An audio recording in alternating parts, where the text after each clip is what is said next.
My husband packed his bags and said confidently, "You'll never survive without me." I stayed silent as he left. 6 months later, he called begging to come back.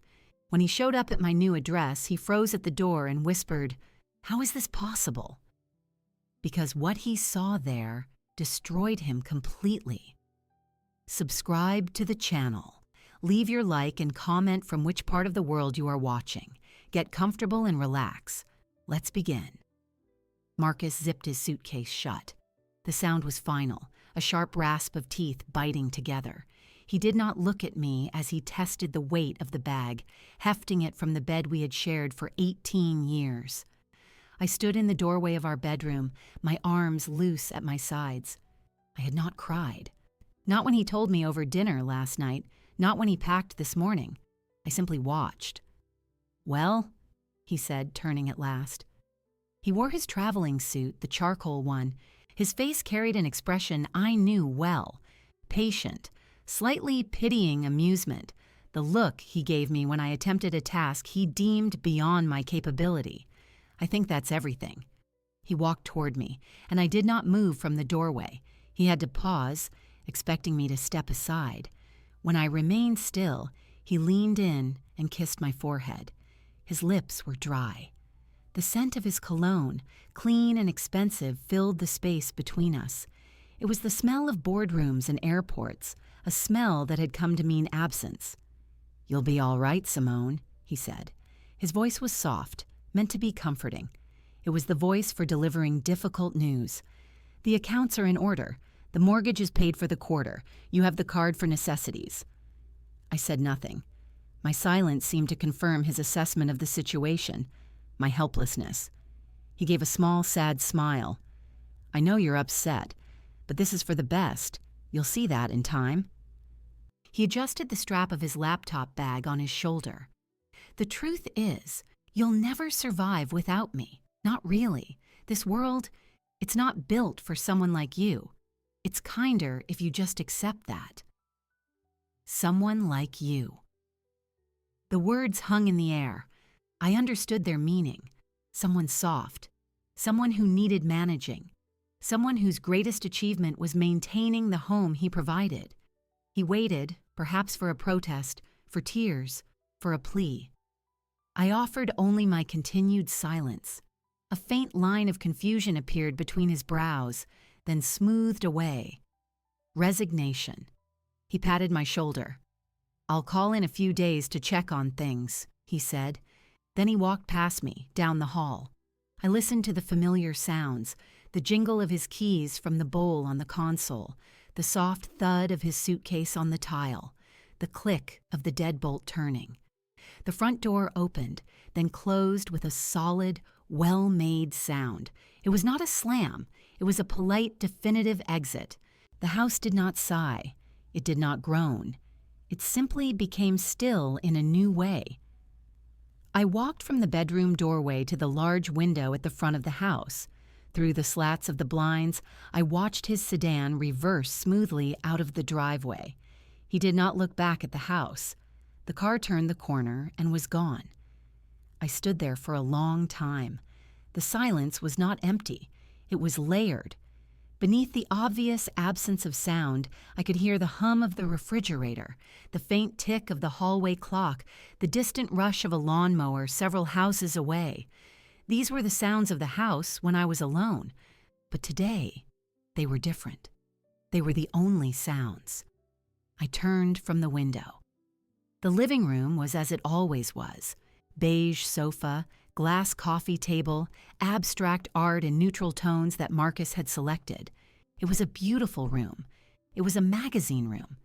It had never felt like mine. I walked into the kitchen. The breakfast dishes were washed and put away. The countertops gleamed, sterile and cold. I opened the refrigerator. It was stocked with efficiency.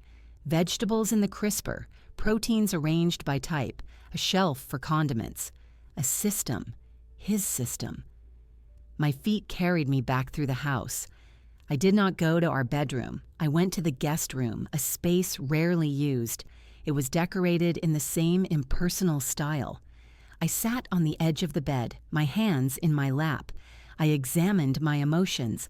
I expected a crushing weight, a fissure of panic. What I found was a vast, flat numbness. And beneath that numbness, something small and hard, like a stone at the bottom of a cold lake. I stood and went to his study. It was his domain, all dark wood and leather. The air smelled of him. Cologne, paper, ambition. I walked to his desk. It was orderly, cleared of all personal items. He had taken everything that mattered to him. I opened the top drawer. It was empty. He had been thorough. On a shelf, there was a framed photograph of us from a corporate gala years ago. My smile was polite, my hand on his arm. His smile was confident, directed at the camera. I took the photograph from the shelf. I opened the back, removed the picture, and tore it in half. I placed his half on the leather desk blotter. I put my half in the pocket of my trousers. I left the study and closed the door. The afternoon light shifted, lengthening the shadows in the hall. I performed the small rituals of the house. I checked the lock on the front door. I adjusted the thermostat. These were automatic actions performed for years. As dusk settled, I realized I was hungry. The thought was a clinical observation. I went to the kitchen and stared at the well-stocked refrigerator. I closed it. I opened a cabinet and took out a can of soup I had bought months ago, a kind Marcus disliked for being too salty. I heated it in a pan on the stove. I ate it standing at the kitchen island from a bowl I had chosen years ago at a market he said was overpriced. The soup was salty. It was good. I washed the single bowl and spoon, dried them, and put them away. The house was dark now. I turned on lights as I moved through it, room by room, a trail of illumination in the silent space. I did not go to the master bedroom. I returned to the guest room. I changed into my nightclothes in the attached bathroom. I brushed my teeth. I looked at my face in the mirror. My eyes were calm. My expression was unreadable, even to me. I got into the guest bed. The sheets were crisp, cold. I lay on my back and stared at the ceiling. The numbness began to recede, not into sadness, but into a clear, sharp awareness. I heard his voice again in the quiet room. "You'll never survive without me." The words were no longer a condemnation. They were a question. They hung in the dark, waiting for an answer I did not yet have. I closed my eyes. The first day was over. There was, for the first time in a very long time, a tomorrow that belonged entirely to me. I did not know what I would do with it, but the not knowing felt like a form of space, and space, I realized, was the first thing I had needed. I did not sleep for many hours. I listened to the house, and I began, slowly, to listen to myself. I did not call anyone. The first day I remained within the walls of the house. I performed my usual tasks: laundry, dusting, vacuuming the already pristine carpets. The work was automatic, a script written over years, but each action now had a new quality. When I polished the dining table, I noticed the grain of the wood. When I folded laundry, I felt the warmth of the fabric from the dryer. My senses were acute, as if emerging from a long sedation. I continued to sleep in the guest room. On the second morning, I entered the master bedroom. The bed was neatly made, his side untouched since he packed. I opened his closet. Half of it was empty, the bare hangers aligned. The remaining clothes were items he deemed unfit for his new life. Old sweaters, a university sweatshirt. I took them all down, folded them, and placed them in a cardboard box from the garage. I did the same with his remaining toiletries in the bathroom, clearing the shelf of his shaving cream, his deodorant, the hair product he used. I placed the box in the corner of his study. The act was not angry. It was administrative. It created space. On the third morning, I stood at the kitchen window. The sky was a clear, pale blue. I watched a neighbor leave for work. I realized I had not spoken aloud in over 48 hours. The silence was not a void. It was a presence. It asked questions. It did not provide answers. It simply waited. I went upstairs, showered, and dressed in clothes I selected without considering his opinion: a pair of comfortable linen trousers, a simple t-shirt, a cardigan. I looked at my handbag, then set it aside. I took a small crossbody bag I had not used in years. I placed my wallet, keys, and phone inside. I drove to a cafe in the older part of town, one I had passed many times but never visited. Marcus preferred the chain coffee shop near his office, where the coffee was consistent and the patrons were silent and focused on their screens. This cafe had a faded awning and small tables on the sidewalk. I parked and walked to the entrance. A bell chimed when I opened the door. The air was warm and smelled of roasted coffee and baked sugar. There were a few people inside: a student with textbooks, 2 women deep in conversation, an elderly man reading a newspaper. No one looked up. I walked to the counter. A young woman with a tattoo on her forearm smiled. "What can I get for you?" I looked at the board. My eyes went past the dark roasts and the simple brews. They settled on a line at the bottom. "A mocha," I said, "with whipped cream." Marcus considered flavored coffee drinks childish, overly sweet. He called them desserts masquerading as beverages. "Sure thing," the barista said. "For here?" I paused. "Yes, for here." I paid with cash from my wallet. I took the numbered placard she gave me and chose a small table by the window. I sat facing the room. I placed my bag on the empty chair beside me. I watched the barista work. I watched the other customers. The murmur of conversation was a low, pleasant hum. The student highlighted a passage in a textbook. The 2 women laughed. The old man turned a page of his newspaper. Time moved slowly, granular, each moment distinct. The barista called my number. I collected the large ceramic mug. The whipped cream was a tall, peaked swirl, dusted with cocoa powder. I carried it back to my table. I took the first sip. It was hot, sweet, deeply chocolate. The whipped cream melted on my tongue. I had not tasted anything so deliberately indulgent in years. I drank slowly. I did not read. I did not look at my phone. I watched the street outside. A couple walked by, holding hands. A delivery truck double parked. A man watered the flowers in a window box across the street. I finished the drink. A residue of cream and chocolate lined the inside of the mug. I sat until the warmth of the cup faded from my hands. On the way out, I saw a community bulletin board near the restrooms. It was cluttered with flyers: yoga classes, lost pets, guitar lessons, a notice for volunteers at a community garden. The garden flyer had a hand-drawn picture of vegetables and flowers. It listed a meeting time for the coming Saturday. I took a tear-off tab with the address. I drove home. The house was as I left it. The silence greeted me again, but it felt different. It felt like a room after a guest has left, not an abandoned hall. That evening, I did not turn on the television. I sat in the living room and listened. I heard the house settle. I heard the faint hiss of the refrigerator. I heard my own breathing. I thought about the cafe, the simple act of sitting alone, unobserved, unjudged, the taste of the drink he would have mocked. It was a small thing. It was not a declaration. It was an experiment. I had performed an action with no purpose other than my own tentative desire. The silence, which had been a question, began to feel like an answer. It was not telling me what to do. It was simply confirming that I could listen, and that I might eventually hear my own voice. Later, in the guest room bed, I replayed his words. "You'll never survive without me." The statement now had a counterpoint: the whipped cream, the tear-off tab in my bag, the empty space in the closet. These were not survival. They were too small, too quiet.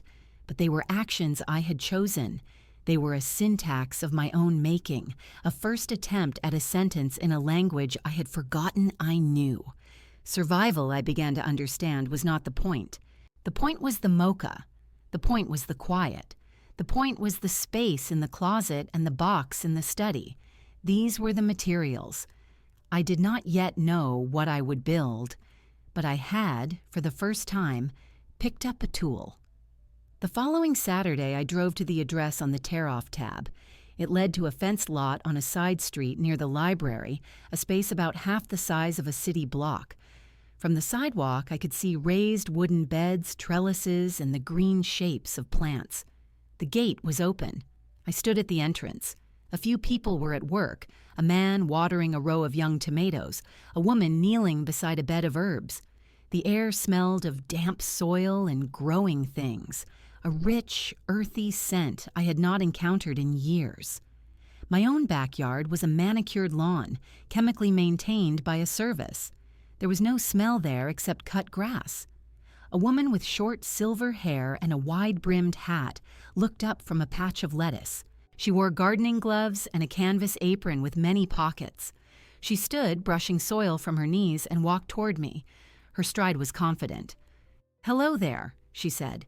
Her voice was warm, clear. "Looking for the garden?" "Yes," I said. "I saw the flyer." "Welcome. I'm Gloria. I sort of keep an eye on things here." She did not offer a hand, her own being gloved and dusty. Her eyes were a sharp, intelligent blue. They appraised me without judgment. "First time?" "Yes, I haven't gardened since I was a girl." "It comes back to you," she said, "like riding a bike, but dirtier." She smiled. "We're just doing some weeding and checking the irrigation lines today. Nothing fancy. You're welcome to pitch in." I hesitated. I'm not sure what to do. "Follow me." She led me to a tool shed and handed me a pair of gloves and a small trowel. She took me to a bed marked with a sign that read, "Zinnias and marigolds." The flowers were young, a few inches tall. "These are the good guys," she said, pointing to the compact plants with distinctive leaves. She then pointed to other, thinner shoots scattered among them. "These are the opportunists. Weeds. Your job is to remove the opportunists, carefully, so the good guys have room and food." I knelt on the foam pad she provided. The soil was dark and cool. I began. The work was methodical. Identify the weed, slide the trowel beside it, loosen the soil, pull gently to get the root. I fell into a rhythm. The sun was warm on my back. The sounds were of birds, distant traffic, the soft scratch of tools in earth. After a while, Gloria returned with a watering can. She observed my progress. "You have a gentle hand," she said. "You didn't rip them. You extracted them. That's good." The simple praise was so unexpected, so specific that I stopped. I looked up at her. "Thank you." "It's a skill." She watered the bed I had weeded. "So what brings you out on a Saturday morning to pull weeds?" I resumed my work. I needed something to do. "That's the best reason," she said. She did not press further. She moved on to another bed. I worked for 2 hours. My muscles, unused to the posture, began to ache. The ache felt honest. When I stood to leave, my knees were stiff, my gloves were stained, and there was dirt under my nails. I returned the tools to the shed. Gloria was tying up tomato vines with soft twine. "Thank you," I said. "You're welcome any time," she said. "Tuesdays and Saturdays we're usually here, even if it's just to sit on the bench and listen to the plants." I drove home. The scent of soil lingered on my clothes. That evening, after showering, the memory of the garden smell and the feel of the earth was still with me. It triggered a separate memory, vague and distant. I went to the attic. The pull-down ladder was stiff. The air upstairs was hot and still. Cardboard boxes were stacked, labeled in Marcus's neat handwriting. Tax docs. Ixmas Decor. Simone's College. The last one gave me pause. I had not looked in it in over a decade. I dragged the box to the center of the floor. I opened the flaps. The smell of old paper and time wafted out. On top were yearbooks and binders. Beneath those, I found a large, hardbound sketchbook. I lifted it out. I carried it downstairs to the kitchen table. I wiped the cover with a cloth. The book was heavy, the paper inside thick and textured. I opened it. The first pages were charcoal sketches from a life drawing class, quick studies of shapes and shadows. Further in, the sketches changed. They were detailed pencil drawings of plants, a fern unfurling, the intricate veins of a leaf, a series of rose hips in various stages of bloom. The drawings were precise, technical, and yet they captured a vitality. In the margins were notes. Pelargonium zonale prefers full sun, well-drained soil. Horny companion planting. Marigolds deter nematodes.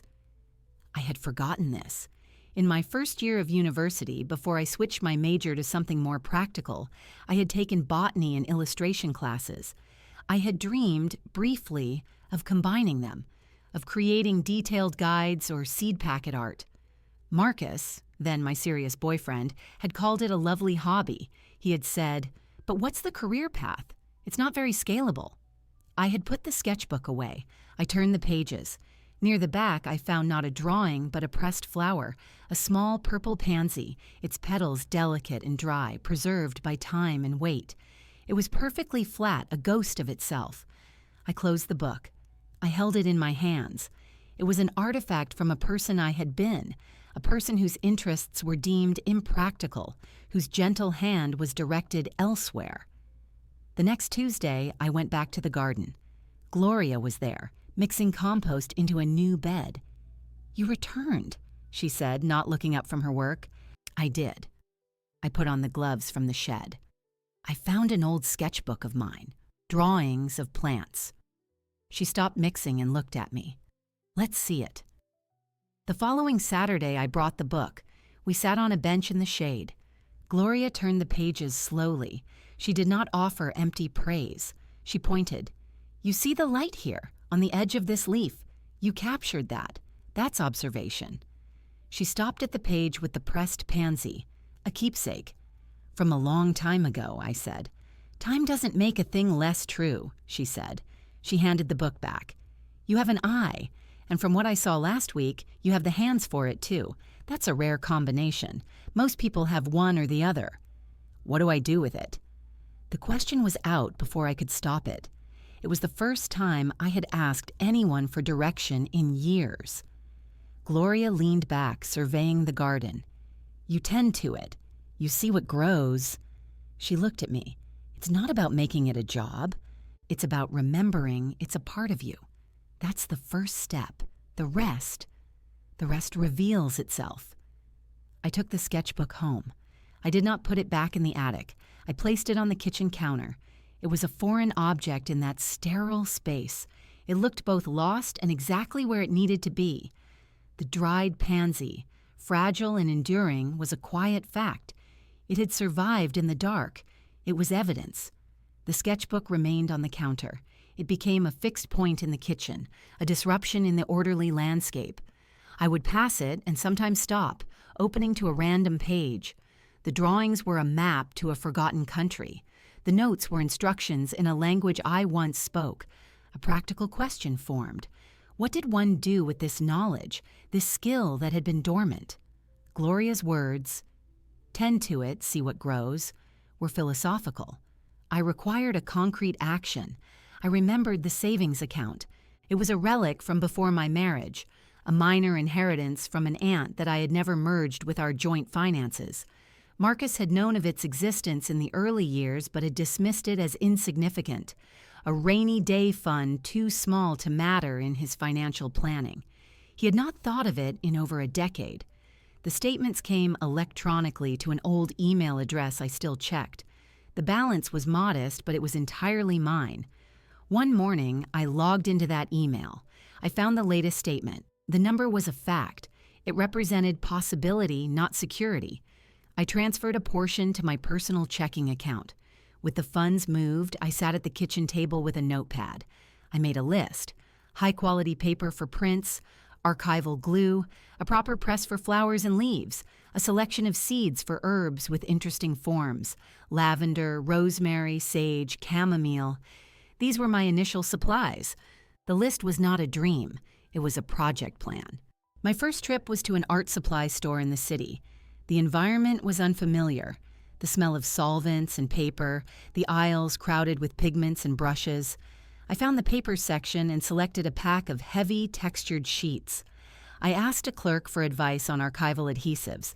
He directed me to a specific brand. I placed the items in my cart. The act of purchasing tools for creation, not maintenance, sent a clear signal through my nervous system. This was different. Next, I visited a garden center larger than any I had been to with Marcus. He bought pre-planted annuals for pots. I went to the seed rack. I read the packets, comparing germination times and light requirements. I chose the herbs on my list, plus a packet of edible flowers, nasturtiums and calendula. I also bought a few small terracotta pots and a bag of potting soil. At home, I cleared the breakfast nook, a sunny corner of the kitchen we rarely used. This became my work area. I laid out the paper. I opened the seed packets, their contents tiny and promise-filled. I filled the pots with soil, planted seeds at the depths instructed, watered them gently, and labeled each pot with a wooden stick. The physical work was simple. My mind was quiet, focused on the task. There was no audience, no expectation. While the seeds germinated, I began the other part. I took my sketchbook to the garden on a Tuesday. Gloria was pruning roses. "I'm collecting specimens," I told her, "for pressing." She nodded. "Take what you need. The roses are particularly good this week, and the sage is flowering." I selected a few perfect petals, a sage flower spike, a frond of fern, and several robust lavender stems. I placed them carefully in a cardboard folder I had brought. At home, I arranged the botanicals between layers of blotting paper inside the new flower press. I tightened the screws. The process was one of patient abstraction, transforming a living thing into a preserved record of its form. Days passed. I checked the seed pots daily. One morning, I saw the first breakthrough. Tiny green hooks piercing the dark soil in the chamomile pot. A feeling, sharp and clean, rose in my chest. It was not happiness exactly. It was validation. A cause had produced an effect. My action had resulted in this minute. Green fact. When the first pressed flowers were ready, I laid them out on the textured paper. I experimented with arrangements. A single rose petal in the corner, a spray of lavender beside a line of my own handwriting labeling the species. I used the archival glue to fix them in place. The results were simple, clean botanical studies. I made a dozen. I propped them against the wall on the kitchen counter. They were not art for a gallery. They were exercises. They were proof. Gloria came over for tea the following week. It was the first time anyone aside from Marcus and service people had been in the house in years. She did not comment on the decor. She followed me to the kitchen and saw the prints lined up, the herb pots on the windowsill, the press on the table. "Well," she said, picking up a print of the sage flower. She examined it closely. "You've been busy." "I've been experimenting. These are lovely, Simone, truly." She set it down. "What's next for them?" "I don't know. A folder, I suppose." She sipped her tea. "You know, the library has a community display case in the lobby. They're always looking for local talent to feature. It's not a sale, just an exhibition. Might be a gentle way to see them in the world." The idea sent a jolt of anxiety through me. I'm not a local talent. "You live here, don't you? You made these here, didn't you?" She raised an eyebrow. "That's the definition. Think about it." After she left, I did think about it. The library, a public space. Strangers would see my work. They would judge it or more likely ignore it. The risk felt immense and trivial at the same time. I selected the 4 best prints. I placed them in a portfolio. The next day, I drove to the library. I asked at the front desk about the display case. The librarian, a woman my age with kind eyes, was enthusiastic. "We'd be delighted," she said. "We schedule a month at a time. I have an opening in 3 weeks." I filled out a form. I left the portfolio with her. The transaction took 10 minutes. Walking back to my car, my hands were steady. The investment from the savings account was now tangible. It had purchased soil, seeds, paper, glue. Those materials had transformed into green shoots in terracotta pots and flat, preserved beauty under glass. And now, those results would occupy a small, lit rectangle in a public building. It was a chain of causation I had initiated and controlled. The cost was measured in dollars from an account he had forgotten.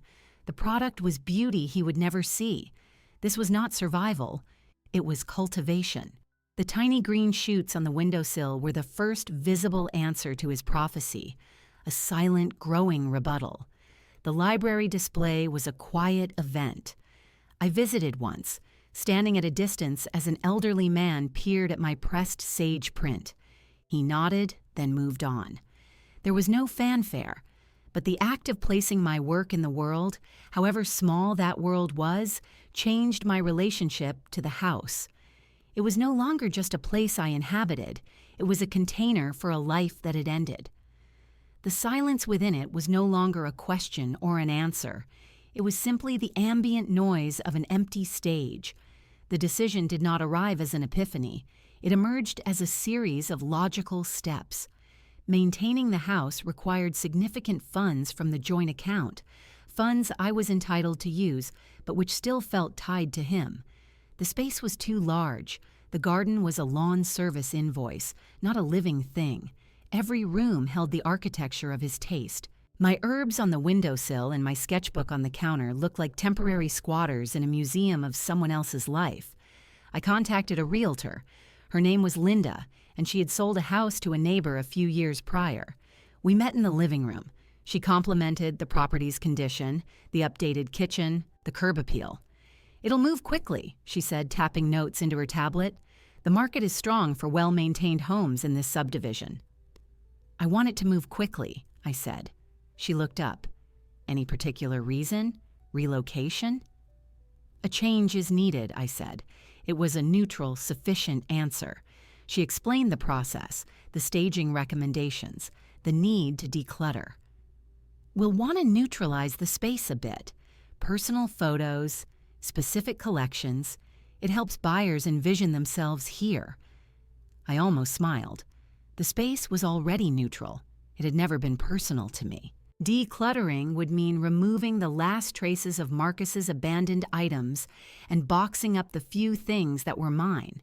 It would be an excavation. "There's one complication," I said. "My husband is on the deed. We are separated.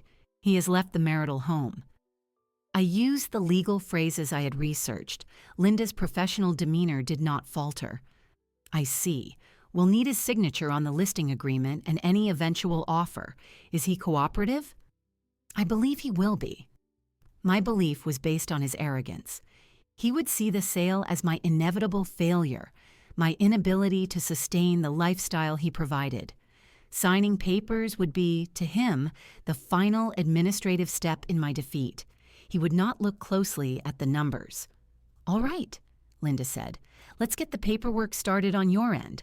We can list as soon as we have his signature." I emailed Marcus that evening. The message was concise, written in the bland language of business. Marcus. Given the change in circumstances, maintaining the house is no longer practical. I have engaged a realtor to sell the property. Please find the attached listing agreement. Your signature is required on page 7. You can return it electronically. Simone. His reply came the next morning. Simone. This is a drastic step. Are you certain? Selling will lock in your situation. Have you considered renting it out? I could put you in touch with my property manager. Think it through. Marcus. I wrote back immediately. Marcus. I have thought it through. Please sign the attached document. Simone. There was no reply for 2 days. Then a PDF appeared in my inbox. The signature on page 7 was his familiar, assertive script. No further message. I forwarded it to Linda. The process began. I hired a staging company as Linda recommended. They came and packed away my remaining personal items into neatly labeled boxes. They replaced my bedding with generic white duvets. They removed the herbs from my windowsill. The house became even more impersonal, a perfect simulation of a home. While it showed, I started looking for a place of my own. My requirements were simple, smaller, affordable on my potential share of the sale proceeds and any modest income I could generate, and in a different part of town. I specified neighborhoods near the community garden, the library, the cafe with the bulletin board. Linda helped me. She showed me condominiums and townhouses. The first few felt like smaller versions of my current prison. Beige carpets, generic fixtures. Then she showed me a property she had hesitated to include. "It's a bit older," she said. "Needs some love, but it has character." It was a narrow 2-story townhouse on a street with mature trees. The exterior was painted a faded drab brown. The front door was solid wood, scarred but substantial. Inside, the walls were a patchwork of colors from previous tenants.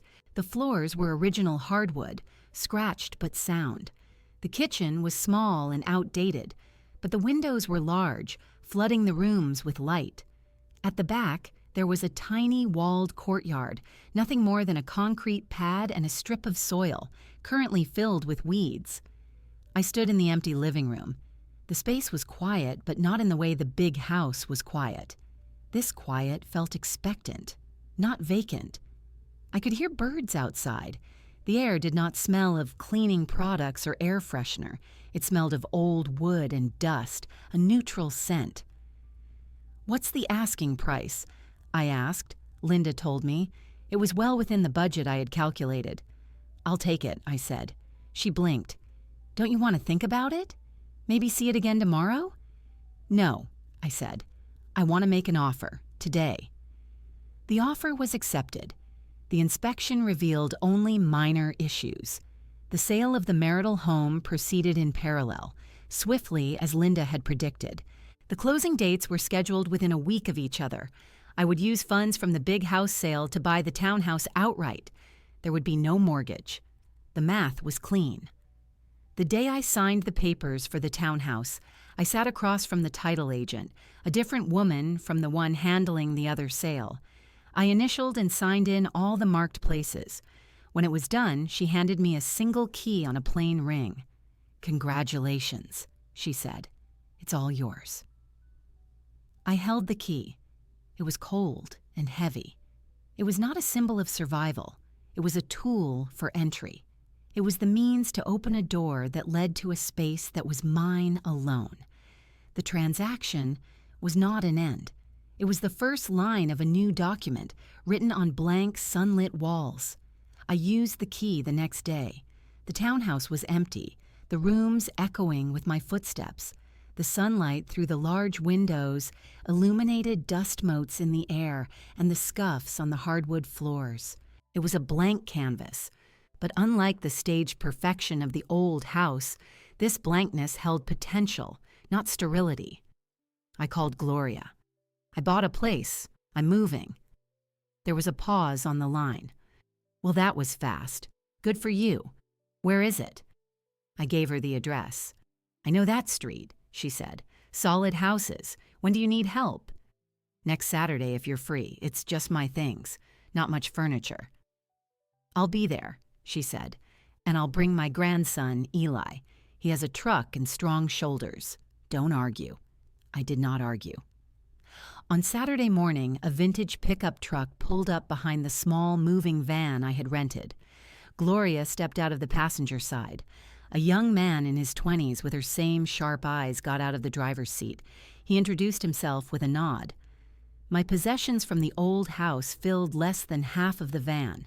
The boxes contained my clothes, my books, the kitchen items I had bought for myself over the years, my sketchbooks, my art supplies, and the herb pots. The furniture I was taking consisted of a single comfortable reading chair, a small writing desk from the guest room, and my bed. Everything else had been sold with the house or donated. Eli and the moving van driver handled the heavy items. Gloria and I carried boxes. We formed a chain, passing them from the van through the front door and into the appropriate rooms. The work was physical, straightforward. There was no discussion of where things should go. It was my space to decide later. When the van was empty, Gloria handed me a paper bag. "Lunch," she said. "Sandwiches. You need to eat." We sat on the floor of the empty living room, eating chicken salad sandwiches on thick bread. Eli drank water from a large bottle. "So, what's the plan for this place?" he asked, looking around. "Paint," I said. "First, then furniture." "What color?" "I haven't decided." Gloria finished her sandwich. The light in here is wonderful. You could do anything. Bold, soft. It's up to you." After lunch, Gloria sent Eli to the hardware store with a list. He returned with paint samples, rollers, trays, and drop cloths. We spent the afternoon taping off trim and spreading cloths over the floors. I had chosen a color for the living room, a warm, soft white called linen. It was not the stark, cool white of the old house. This white had a hint of warmth, like old paper. We started painting. The smell of fresh paint filled the space. Gloria worked on one wall, I worked on another. We did not speak much. The rhythmic sound of the rollers, the swish of paint, was companionable. My muscles ached from moving boxes, now from the repetitive motion of painting. The ache was satisfying. By evening, the living room was transformed. The fresh coat covered the patchwork of old colors, unifying the space in light. We cleaned the brushes and rollers. Gloria looked at the walls, hands on her hips. It looks bigger already. Clean. The following week, I painted the other rooms myself. The bedroom a pale, serene green. The small office nook a deep, muted blue. Each decision was mine. Each stroke of the brush was an act of possession. Furniture came slowly, piece by piece. I bought a second-hand sofa with clean lines, a sturdy oak table for the dining area, a bookcase from a salvage yard. Nothing matched perfectly. Everything felt chosen, not assembled from a set. A month after moving in, I decided to host a housewarming. The guest list was short. Gloria, Eli, the librarian from the library where my prints had been displayed, and a woman named Annette I had met in a bookbinding workshop at the community college. 5 people, including me. I spent the morning baking. I made a simple olive oil cake with rosemary from my pots. I made savory shortbread with parmesan and black pepper. I arranged cheese and fruit on a platter. The act of preparing food for guests in my own kitchen was a new ritual. They arrived within minutes of each other. Gloria brought a pot of blooming chrysanthemums. The librarian, Sarah, brought a bottle of wine. Annette brought a hand-bound notebook she had made, its cover decorated with pressed ferns. "For your garden notes," she said. We sat in the living room. The conversation was easy, flowing from books to local politics to gardening tips. Eli talked about his automotive repair classes. Sarah mentioned that several people had asked about my prints at the library. "They wanted to know if you sold them," she said. "I hadn't considered it," I said. "You should," Annette said. "The farmer's market has a craft section. The fees are reasonable." I listened. The idea did not seem impossible, just a next step. As the evening wound down, Gloria helped me clear plates. In the kitchen, she looked at me. "You've built a good home, Simone." "It's small," I said. "It's yours," she replied. "That's what makes it good." After everyone left, the house was quiet again, but it was a different quiet. It was a quiet that held the echo of laughter, the memory of conversation. It was a quiet that felt inhabited. I washed the dishes, wiped the table, put the leftover cake in a tin. I walked through the rooms. The painted walls, the mismatched furniture, the plants on the windowsill, the new notebook on the desk. It was not a showplace. It was a workshop. It was a home.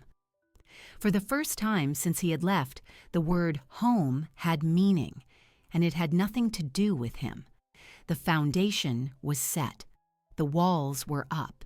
The door was mine to open and close. The conversation from the housewarming did not vanish with the leftover cake. The following week, I took the notebook Annette had given me and turned to a fresh page. At the top, I wrote, "Farmer's Market." I began a list of questions: permit costs, table rental fees, necessary supplies, pricing. I visited the market the next Saturday, not as a customer, but as a researcher. I walked the aisles, observing the crafts section. There were jewelers, potters, a woman who knitted scarves, a man who made wooden cutting boards. I noted how they displayed their goods, how they interacted with customers. I stopped at the information booth and collected an application packet. The requirements were straightforward but numerous: proof of residency, product liability insurance, a city business license. Each item was a hurdle. Each hurdle, once cleared, would make the venture more real. I treated it as a project, the same way I had treated painting the townhouse. I used the remainder of the money from the old savings account to cover the startup costs. The insurance was a monthly charge. The business license was a fee. The market permit was a seasonal investment. I purchased a folding table, a neutral linen tablecloth, simple wire display stands, and a portfolio case to protect the prints. I ordered professional scans of my best work and had them printed as fine art giclées on high-quality paper, smaller and more affordable than the originals. I also created a series of blank note cards featuring simpler botanical designs. The business needed a name. I considered fanciful options, then rejected them. On the registration forms, I wrote Simone and Company. The and Company was aspirational, acknowledging it was not just me anymore, but the community of plants, the garden, the support that had made it possible.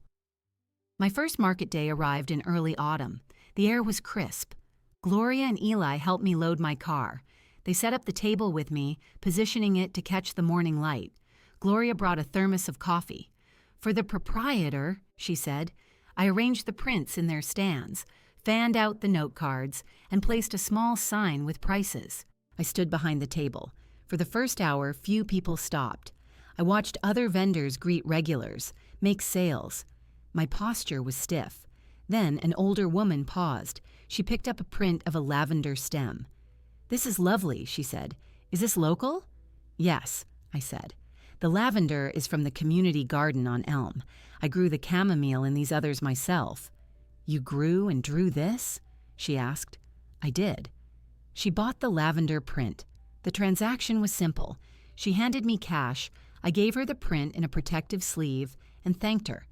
The physical exchange of money for something I had made from seed to image sent a tangible current through me. It was validation in its purest form. More customers came. A man bought a set of note cards for his wife. A young woman bought the chamomile print for her new apartment. Sarah, the librarian, stopped by and bought a print of sage. For my desk at work, she said. By midday, I had sold a third of my inventory. I used the lulls to restock the table, to straighten the display. I drank the coffee Gloria had left.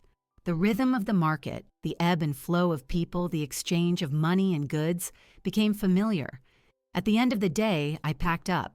My body was tired from standing, but my mind was alert. At home, I spread the cash on my dining table and counted it.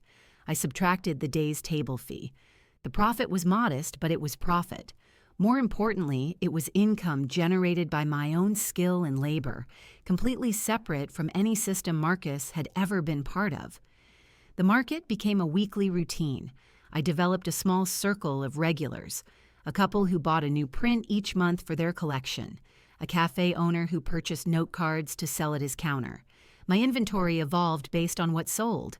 The note cards were consistent sellers. The larger prints were occasional splurges. On the advice of a fellow vendor, I created a simple website with an online store. I learned to take decent photographs of my work, to write clear descriptions, to manage shipping. The first time I heard the electronic ping of an online sale notification on my phone, I was weeding my small courtyard garden. I stopped, wiped my hands, and processed the order. The customer was in another state. My work was going to exist in a home I would never see. The business was not lucrative in the way Marcus would measure such things. It did not generate 6 figures. It did not require a corporate structure. But it paid for my groceries, my utilities, the materials to make more art. It created a sustainable loop. My personal funds from the house sale remained largely untouched, a safety net that grew slowly in a conservative investment account. My days acquired a new structure. Mornings were for gardening, pressing new specimens, and sketching. Afternoons were for packaging online orders, updating inventory, and planning for the market. Some evenings, I taught a small informal workshop at the community garden on botanical pressing, charging a nominal fee for materials. Gloria always attended, offering supportive commentary. I was busy. The busyness was not the frantic, anxious activity of keeping a perfect house for an indifferent audience. It was a purposeful, productive engagement with the world. My calendar had appointments I had made. My checking account had deposits from my own enterprise. My hands were often stained with soil or ink. I thought of Marcus's prophecy less and less. When it did surface in my memory, it felt like a line from a play about another person's life. It had no bearing on my reality. Survival was not the metric.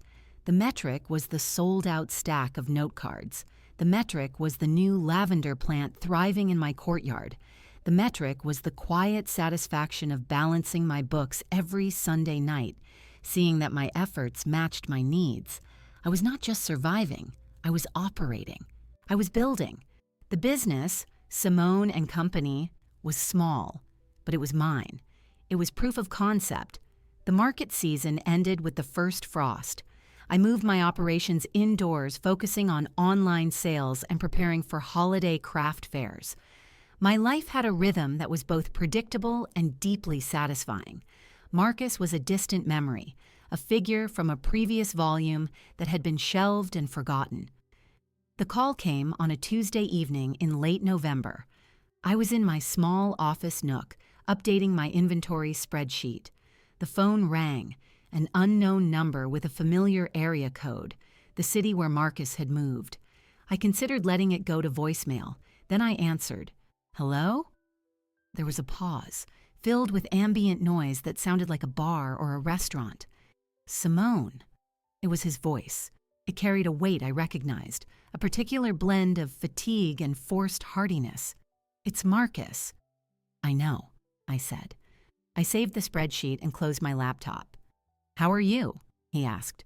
The question was perfunctory, a required opening. "I'm well. What do you need, Marcus?" Another pause. He was thrown by my directness. In the old dynamic, I would have offered a polite, detailed account of my minor activities, hoping for a scrap of interest. "I'm calling to check in," he said, his tone shifting into something softer. What he must have imagined was concern. "It's been a while. I've been thinking. About you. About us." "There is no us, Marcus. The divorce papers were finalized months ago. The process had been straightforward, uncontested. He had signed without comment. I know, legally, but history doesn't just erase itself." He took a breath. "Listen, Simone, I made a mistake. Leaving was rash. My situation here, it's not what I thought it would be." I waited. I looked out the window of my office at the dark courtyard. My reflection in the glass was calm, superimposed over the outline of the dormant lavender plant. "The partnership didn't work out," he continued, his voice gaining a confessional speed. "The city, it's not for me. It's all stress, no substance. And Cynthia, we're not together anymore. It was a superficial thing. I see that now." Cynthia. He had never spoken her name to me before. I felt nothing hearing it. No jealousy, no pain. It was simply a data point explaining his current state. "I've had time to reflect," he said, his voice lowering. "I was too hard on you. I didn't appreciate what I had, what we built, that home. Our life, it was real." "You sold your half of that home," I reminded him, my voice even. "You signed the papers." "A moment of pride," he said, a hint of practiced regret in his tone. "I thought you'd struggle, that you'd need me. I wanted you to see that. But I see now how that must have hurt you. I'm willing to put that behind us." The audacity was almost impressive. He was not apologizing.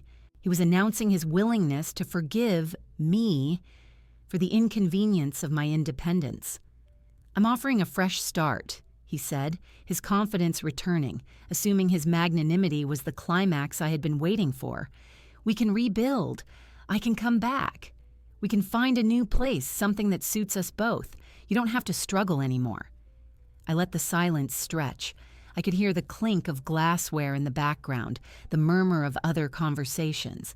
He was in a public place calling to deliver his redemption speech.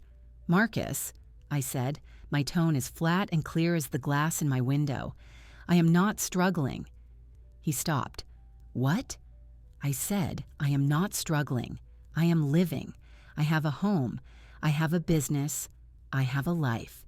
It is not the life you left, and it is not a life that includes you. A business? He said, the word foreign and distasteful in his mouth. What kind of business? That's not relevant. What is relevant is that your offer is based on a false premise. I do not need to be rescued. I do not want to rebuild with you. The answer is no. Simone, be reasonable, he said, a sharp edge returning to his voice, the mask of concern slipping. What are you going to do? Live in some little apartment, scrape by on alimony? Be realistic, you'll be alone. You'll regret this. I am realistic, I said, and I am not alone. This conversation is over. Do not call this number again. I ended the call. I placed the phone on the desk. My hand was steady. My breathing was even. I felt a cool, clean clarity. I stood and walked to the kitchen. I poured myself a glass of water. I drank it slowly, looking around the room. At the herbs on the windowsill, now under a grow light. At the latest batch of pressed specimens waiting on the counter. At the small chalkboard where I noted market dates and online orders. His voice, with its layered condescension and desperation, already felt like an echo from a poorly written drama. His prophecy, "You'll never survive without me," had been replaced by a new, simple fact. His return was undesirable. I felt no triumph. I felt a profound sense of closure. The last thread connecting me to the person he believed me to be had just been severed by my own calm, unambiguous words. The call was not a test I had passed. It was an administrative task I had completed. I had listened to his proposal. I had evaluated it. I had rejected it. The process was complete. I returned to my desk and opened my laptop. The inventory spreadsheet was waiting. I resumed my work. The ping of an online sale notification chimed softly from my phone. I checked it, processed the order, and noted it in the ledger. The sound was more real, more meaningful than anything he had just said. It was the sound of my present. It was the sound of a life moving forward without him.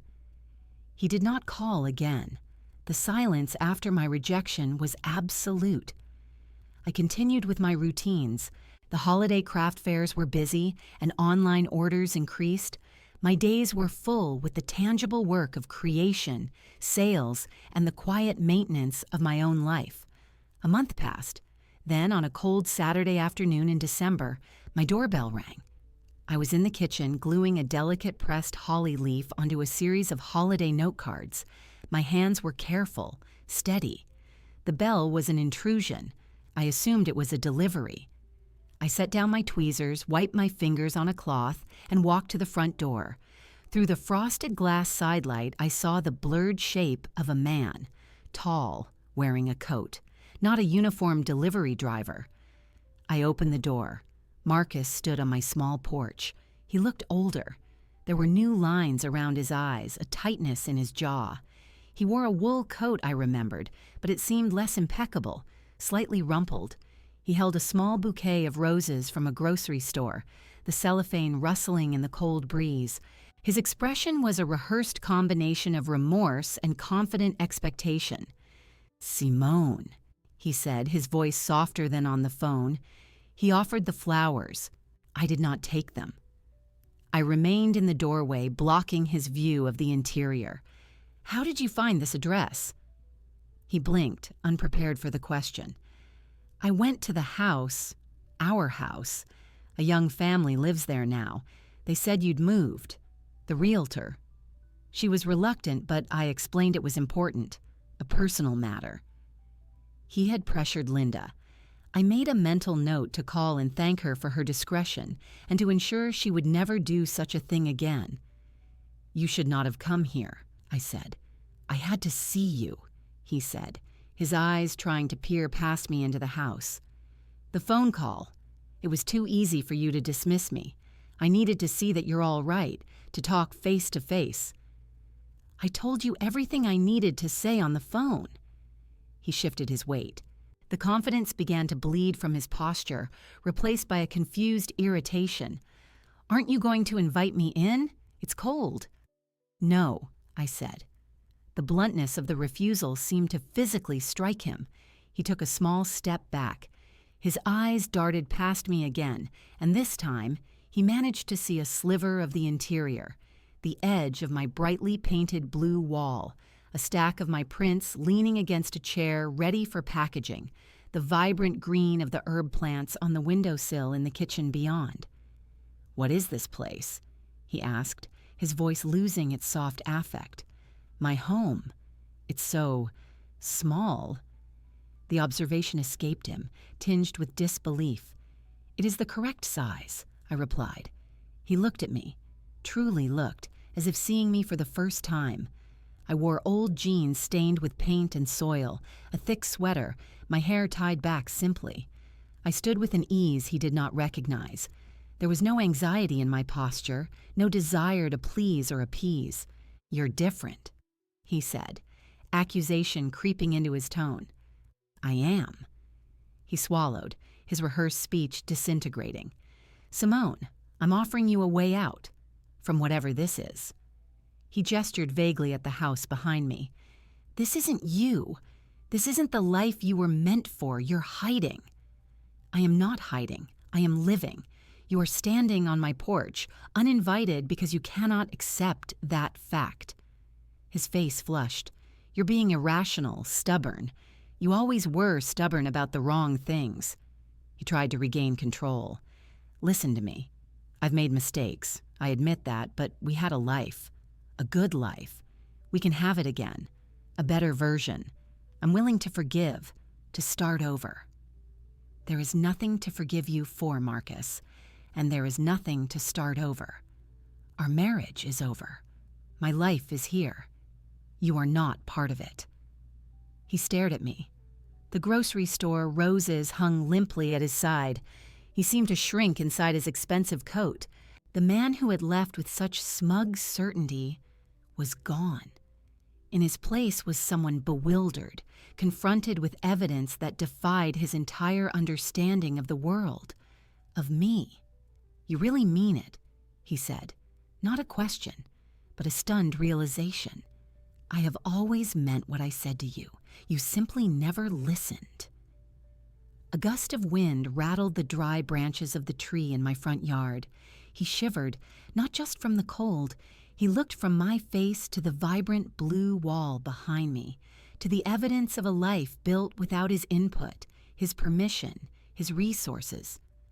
"This is your revenge?" he asked, his voice low. "This is my life," I corrected him. "You may interpret it as you wish. That is no longer my concern." I saw the final understanding dawn in his eyes. His attempt to reclaim, to rescue, to reassert control had failed not because of my anger or hatred, but because of my profound, unshakable indifference. He was irrelevant. "Goodbye, Marcus," I said. I closed the door.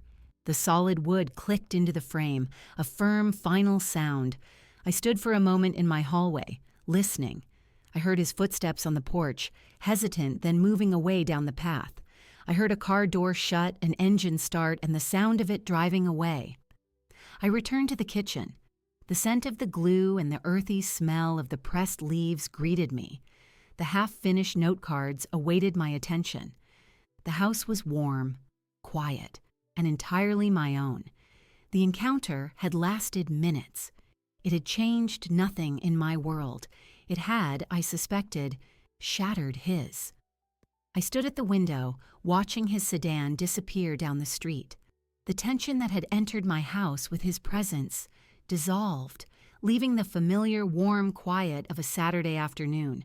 I turned from the window. The unfinished note cards on the kitchen table required attention. The holly leaf was perfectly aligned. I applied a minute drop of glue to secure it. The doorbell did not ring again. The phone did not ring. The silence was broken only by the soft hum of the refrigerator and the scratch of my pen as I labeled a new batch of pressed specimens. An hour later, I heard a key in the lock. The deadbolt turned and the front door opened. Gloria called out, "Simone, I'm here for the pie tutorial. Hope you don't mind I use my key. My hands were full. In the kitchen, I replied. She entered carrying a bag of apples and her own rolling pin. She stopped, her sharp eyes scanning my face. You look like you've seen a ghost. Not a ghost, I said, blotting the glued note card. Marcus was here about an hour ago. Gloria set her things on the counter. On the porch? On the porch. He did not come in. She nodded slowly, a satisfied look in her eyes. And I told him goodbye. He left. Good. That was all she said. She began washing the apples. Now, the secret to a good crust is keeping everything cold. Did you chill your butter like I told you? We spent the next 2 hours in the kitchen. I measured flour and salt. She demonstrated how to cut the butter into the flour until it resembled coarse crumbs. We peeled and sliced apples, tossing them with sugar and cinnamon. The room filled with the scent of dough and fruit. We talked of mundane things, the upcoming winter market, a new novel she was reading, the persistent squirrel in her own garden. As we worked, I considered the scene Marcus had witnessed in his brief, truncated visit. He had seen the edge of my blue wall. He had seen the stack of prints. He had seen the herbs. But he had not seen the heart of it. He had not seen the wall in my office covered in sketches and ideas, a map of my mind. He had not seen the shelf of books on botany and art history, well thumbed. He had not seen the comfortable chair by the window where I drank my morning tea. He had not seen the photos on the mantel. Me with Gloria at the Garden Harvest Festival, me with Sarah and Annette after a successful craft fair, a picture Eli had taken of me laughing, my hands covered in soil. He had not seen the ledger with its neat columns of income and expenses, a testament to a sustainable, independent enterprise. He had not felt the warmth of the radiators or heard the quiet music I often played while I worked. He had seen a sliver, a fragment. It was enough to confuse him. It would have to be enough. Gloria and I put the pie in the oven. We cleaned the flour from the counters. She made tea. We sat at my small dining table, the one from the salvage yard, its wood scarred and solid. He looked confused, I said, the words coming out unprompted. Of course he was confused, Gloria said, stirring honey into her tea. He built a box, put you inside it, and labeled it. Then he walked away. When he came back, the box was empty. Worse, it didn't exist anymore. You had become a tree. He doesn't have a category for trees. The analogy was more poetic than my usual thinking, but it was accurate. I sipped my tea. The oven timer ticked down, filling the quiet with a steady, anticipatory sound. I thought of his final, bewildered question on the porch. This is your revenge?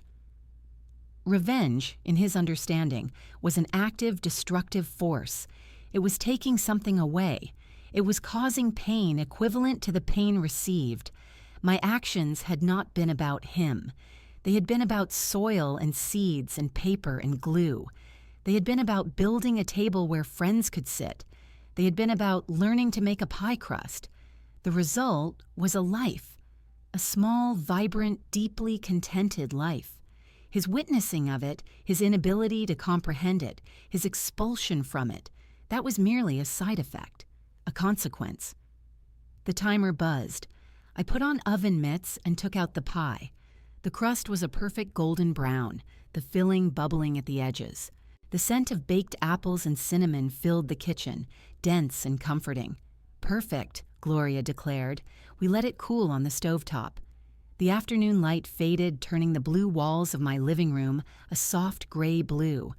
I turned on lamps, their light pooling in the corners of the room. Gloria left as evening fell, taking half the pie with her.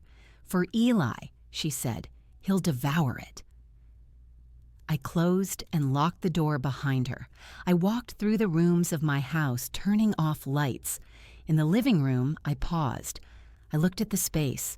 The painted walls, the books, the plants, the evidence of a day spent creating and sharing. It was not a showpiece.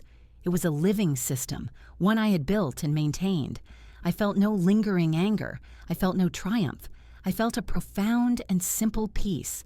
The prophecy had been answered, not with a shout, but with the quiet hum of a working life. The revenge was not in the denial at the door. The revenge was in the pie cooling in the kitchen. It was in the orders waiting to be shipped on Monday. It was in the knowledge that I would wake tomorrow in my own bed, in my own home, to a day of my own design. His voice, his face, his pity, his confusion, they belonged to another story. My story was here, in this room, in the smell of apples and the feel of worn hardwood under my feet. It was a good story. It was mine. I turned off the last light and went upstairs. The house settled around me, a silent, solid companion. The door was closed. The life within was thriving.